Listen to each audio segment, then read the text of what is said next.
Hello everybody, Tarek37 here. We're back with more Let's Play Open Morrowind, and yeah, we're gonna keep on trucking. Actually gonna do something really risky because, alright, I don't have the mod that does this, but there is one of the DLC that in Morrowind is Tribunal, and it doesn't. And the assumption is the general assumption with Tribunal was you beat the main game before you got the DLC, because this was way back when you. I believe the only way to get DLC was like to buy a copy of it, and the copy wasn't available in stores till after the main game. Unfortunately, what that means is that without a mod that turns it off, there's a chance whenever you go to sleep that a Dark Brotherhood assassin will attempt to kill you, which is both good and bad. It is bad because he's got great armor and a good weapon, and he's dangerous. But on the other hand, if you beat him, and it's very possible to beat him, even as this really squishy guy I am right now, it is possible for you to now have a bunch of armor that, if you don't use light armor, you can. It's either really incredible light armor, or it's really valuable loot to sell. Either way, you're golden. Alright, so one night without a Dark Brotherhood assassin.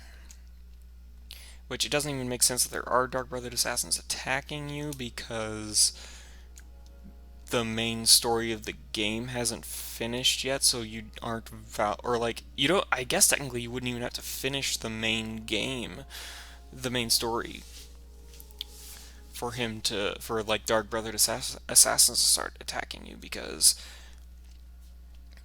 all you need to do is like get to the point in the game where you become really well known, and then they would 100% start attacking you.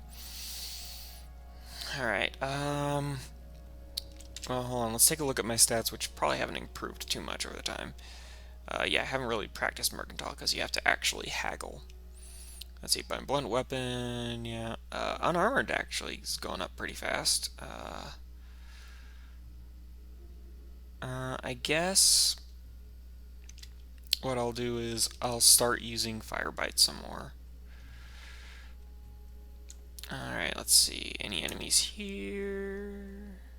I don't see any yet. Oh, that's a scrib. I'd really like to, in this game, have there's probably a mod out there that does it, but I want a pet scrib. Look at these little guys. They don't hurt you unless you attack them, but when they do, they paralyze you, so they're very dangerous. Not gonna go in that tomb either. What? Is that something out in the middle of the road? Or is that just grass? Okay, that's just grass, I think. I was worried it was I don't know, like a shulk maybe? Ooh, taking this, because cork bulb root. Yep. Oh man, my alchemy is high enough. I have all three ingredients. Well, not all three, but three of the four ingredients visible to me right at the start. That's cool. That's actually really cool. Now all I need is the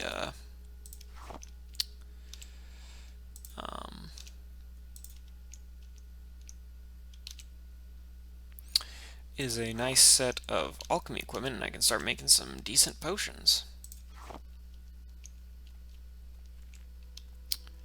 Alright, I think this is a comberry I can... Yep. Alright, what is it again? Fire shield, drain fatigue, and restore magicka. Yep. There's actually one ingredient in this game that, like, the fourth effect it can have is vampirism, but it's the only ingredient in the game with vampirism as an effect.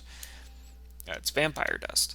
The fourth ingredient effect is vampirism, but because as it's the fourth effect, you can't get vampirism by just eating vampire dust. And because it's the only ingredient that does provide vampirism, it's impossible for you to make a potion of vampirism. I just said the word vampirism, I think, like 5 times. You get what I mean, though. Alright, there's Pelagiad. It it might be a good idea to go there just to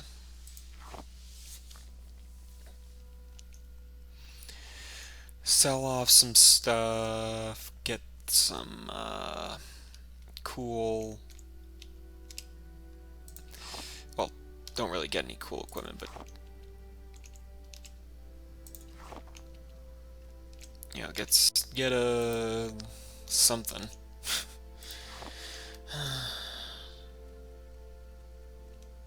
Night sky is really beautiful, even with no better graphics. You know, no improved graphics. Sky's still pretty cool.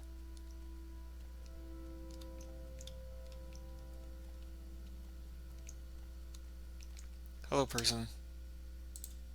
All you can do is talk to me about Soul Slime, huh? Okay. I just did. Alright, Mr. Kunthar. Yeah, guard. Latest rumors. Alright. And Daedra. Alright, I'm gonna go into this dude's... Oh, hey! He actually said the name of the town. That's cool. Let's see. I'm gonna sell a Chitin dagger, and I'm gonna try to sell it for a bit more. Nope. Okay. Any rumors? Any advice? Any secrets? No. All right, I'm listening. Yeah, it's... Oh, did that? No. I think you have to successfully haggle, which is annoying. But hey, a couple extra gold. Hi. Beds, please. I'm sort of role-playing here. Don't need to, I could just sleep out in the wilderness, but I imagine this guy would prefer not to sleep out in the wilderness. I'll take 3 ash yams. Ooh, that's expensive. Alright. Great. Any rumors? Advice, secret, yeah, same stuff as always. What is this about? You wish to speak? No, I wish to... I'm gonna go in here. And I'm gonna eat an ash yam because I believe that is the equivalent of a potato. Or, you know, a yam. And what does it do again? Alright, fortifies intelligence. Now that's not actually a bad duration or a bad effect. And 12, 11, 10, 9, 8, 7. Hey, still no attack. That's cool. I'm gonna be honest, I'm kind of hoping for an attack, even though I know I'm really, really squishy. Because if we get attacked, okay. Could y'all not talk at once? That always freaks me out in real life too.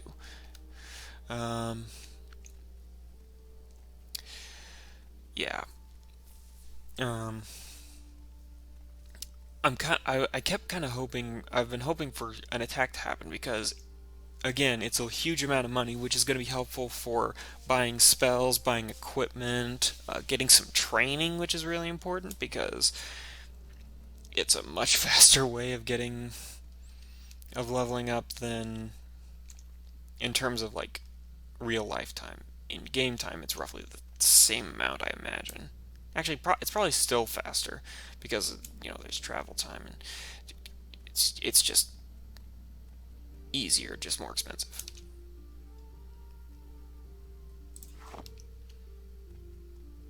Alright. Continue on our way. Actually, I'll activate auto walk, so all I have to do is keep going until an enemy appears, then turn it off, and...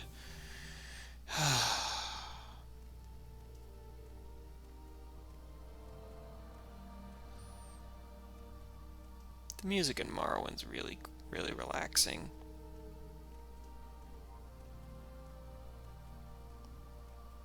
I think Matthew Mercer on Critical Role uses some Morrowind music for stuff.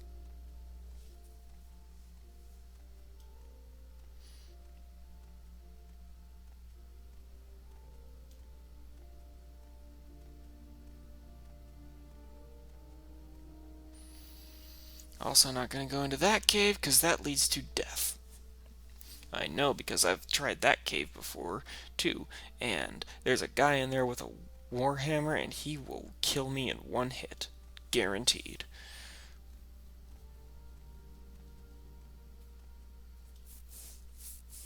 Yeah, I am starting to think that it would have gone easier for me back there as if I'd gone for the Atronak birth sign. Because then that guy would have thrown a spell at me, and there's a chance it might have just refilled my magicka back up. But no, I decided to be difficult.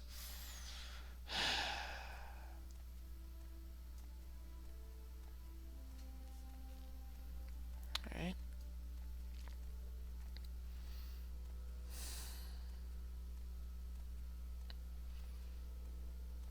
I know what this person wants me to do.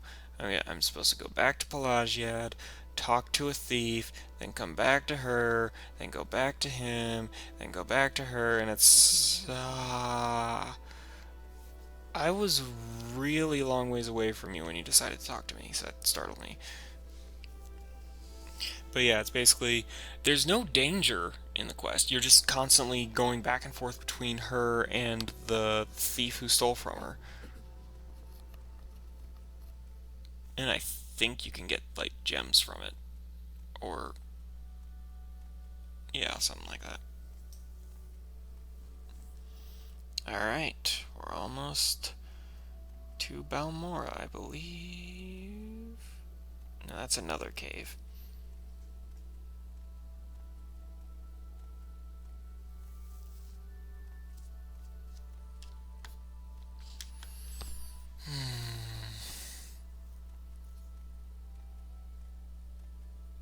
It's nice to be playing Morrowind again.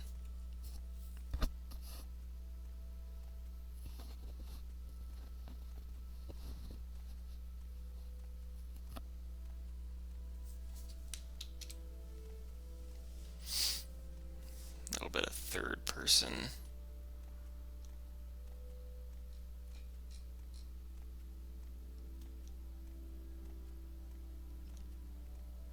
You know, might as well while I'm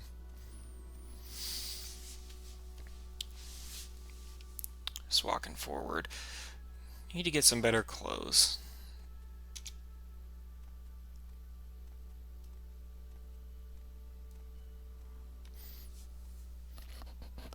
And yes, the entire reason I decided to walk to Balmora instead of riding on a silt strider is because of picking up the ingredients.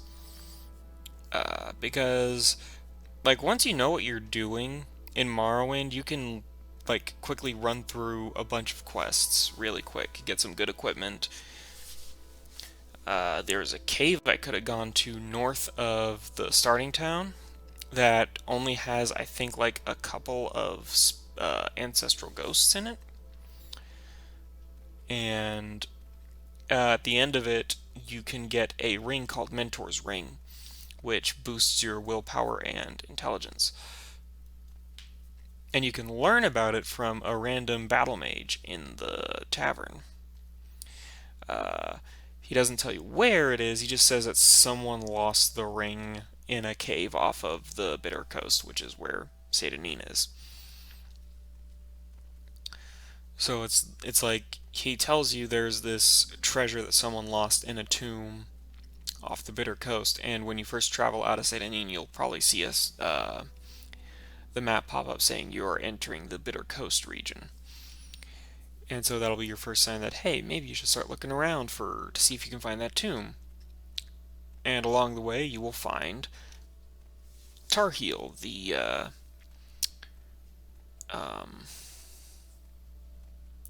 Icarus of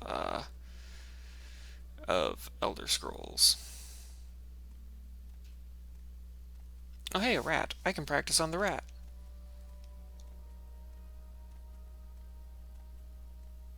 Just that there's something happening.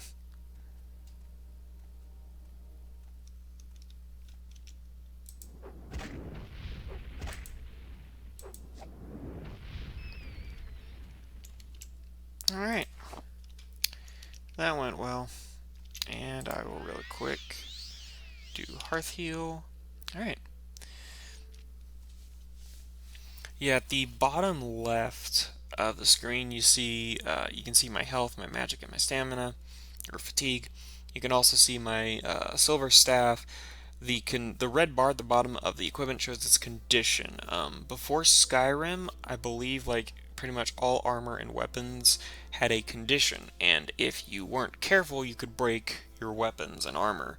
If you didn't use armor's hammers or take it to somebody who could repair them, if you didn't have the skill, or if you didn't want to be lugging around a bunch of repair hammers everywhere. And then for the spell, that red bar there shows the percent chance, how likely it is for me to actually cast the spell.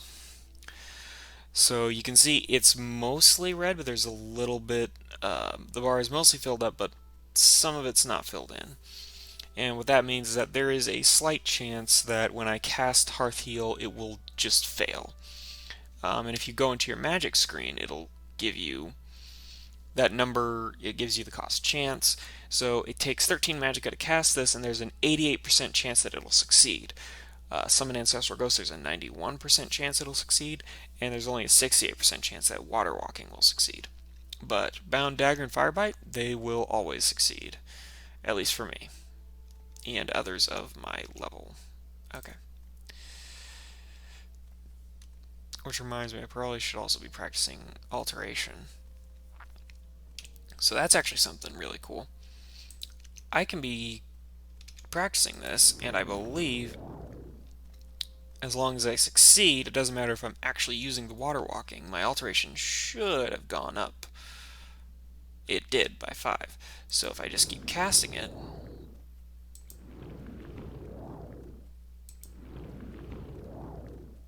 I should be at like, what, 20? Yeah, about 20. Now, I shouldn't be casting it all the time because when I go to sleep, if I get attacked in my sleep, I will be attacked partway through the rest, which means that I won't get all my magicka back, which could kill me in this particular state. That's another thing I'm going to need to get. I'm going to need to get a shield spell so I can get some armor, protect me a little bit better. Back when I first played this, I played it on the Xbox, the original Xbox. I had no idea what I was doing. And so the first thing I did at that age of high school, middle school, was looked online for cheats. And I saw that there was a glitch exploitation wherein you get you buy the soul trap spell. You get soul trap on target for the absolute minimum distance, or the minimum duration, and then you get a fortify attribute. Usually you start off with willpower because that increases the chance of succeeding on all these spells, and what you do is you choose, like, you set how much it fortifies your willpower attribute by, and you set the duration to 0, and you set it for yourself. Then you point the spell at your feet, and you cast, and the effect is permanent. So yeah, that's a very quick way of doing the glitch. There are some limits to it. Join the Mages Guild. Yes, I don't care about the oath. I know what it is. Duties, I know what you're going to do. Yes, Outlander, what do you want? Let's see. Ooh, that's an expensive book. Add some soul gems. That's intervention scrolls, which are very important. Taking all the restore magic potions. And I'll take some fortify willpower, because those might be important. No, I shouldn't need those. Yeah. So now I'm going to go downstairs.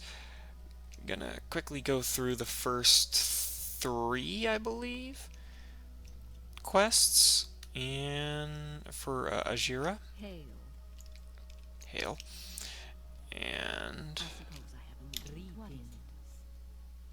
duties. Mushrooms. You want mushrooms? I got your mushrooms right here. Alright. Duties. Bed with Galbadier. Fake soul gem. Give me the fake soul gem. Now I gotta go upstairs.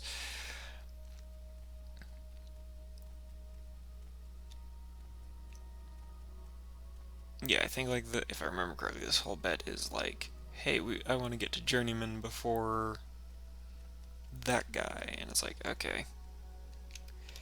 So, what you do is you go to Galbadier's desk, you replace the lesser soul gem with the fake soul gem. Be sorely tempted to take all these soul gems that are already filled, but I'm not going to do that. That's some more role-playing. And besides, enchanting in this game has a chance of failure wherein you lose the soul gem and the soul in it. You don't lose the item, but yeah, it's kind of a pain. Hail. I don't think it hails in Morrowind. Alright, fake soul gem. Any more duties? You want flowers? I'll give you your flowers. There you go. Alright, and then duties. Yeah, ceramic bowl. I can get a ceramic bowl. Could have got one before I got in here, but I missed the trick there. Alright, any rumors? Alright, know about that quest. Let's see. Spells. Oh, I don't have a bunch of money to buy all my spells. Alright. Okay. Well, one thing I'm going to do, I guess, is I'm going to rest until healed. Alright. Well, what have we here? Interesting. Alright. Well, I guess that'll be it for this episode. Kind of blaze through the first 3 mages guild. Well, first I'll do my advancements, and then I'll end the episode, because just to show you how fast you can get through all this. Advancement. Alright, I'm an apprentice. Now I'm a journeyman. And if I... yeah. Alright. So, thanks for watching. I hope you enjoyed it, and next time we'll continue trying to get to the point where we can actually go to the rest of Morrowind. Thank you. Thanks for watching. Hope you have a good one. Bye.